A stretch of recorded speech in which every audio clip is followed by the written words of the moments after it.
Əgər siz də dövrümüzün qaça-qaçından, tələskənliyindən, sürətindən yorulmusunuzsa və biraz istirahət eləmək, biraz özünüzə çəkilmək istəyirsinizsə, öz düşüncələrinizlə, özünüzlə baş-başa qalmaq istəyirsinizsə, əla bir kitab tövsiyə edəcəm. Bu yaxınlarda oxuduğum kitabın adı da bizə Yavaşla deyir.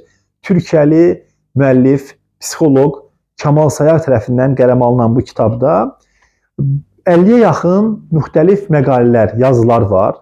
Kitabın dili, ümumiyyətlə dilimizə azərbaycanca çevrilməsi, tərcüməsi çox qəşəngdir.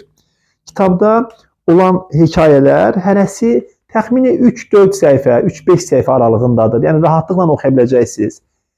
Davamlı oxumaq ehtiyacı yoxdur, bir-birindən müstəqil hekayələrdir.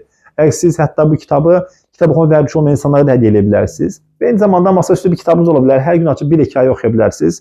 Mən həmin hekayələrdən istərdim ki, bir neçəsinin adını sizə çəkeyim. Elə adı əslində hekayələrin böyük şeydir. Məsələn, həyatın ritmi, indinin uzunluğu, həyat yolda olmaqdır, yavaşlama sənəti, pul xoşbəxtlik gətirirmi, qocalmaq ucalmaqdır, həyatı genişləndir, yeni bir idman növü, valideynlik. Göz belə düşündürücü, maraqlı mövzulara toxunur və müəllifin dili, yanaşması, insanın beynini düşündürən, insanı həqiqətən də didirtən bir kitabdır və Tolstoyun bu kitabı oxuyarkən bir söz yadıma düşdü. Tolstoy deyir ki, əgər mən bütün bəşəriyyətə səslənmək, onlara mesaj göndərmək imkanım olsaydı, fürsətim olsaydı, onlara deyərdim ki, Allah eşqinə bir anlıq dayanın, gördüyünüz işləri kənara qoyun, bir ətrafınıza baxın.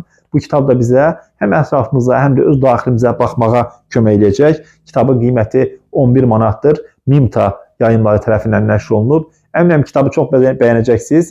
Əldə etsəniz, mütləq şərhlərdə öz rəyinizi bildirin. Oxumusunuzsa yenə də bildirin. Hələlik bugünlük bu qədər. Növbəti kitablarda, növbəti videolarda görüşmək ümidi ilə.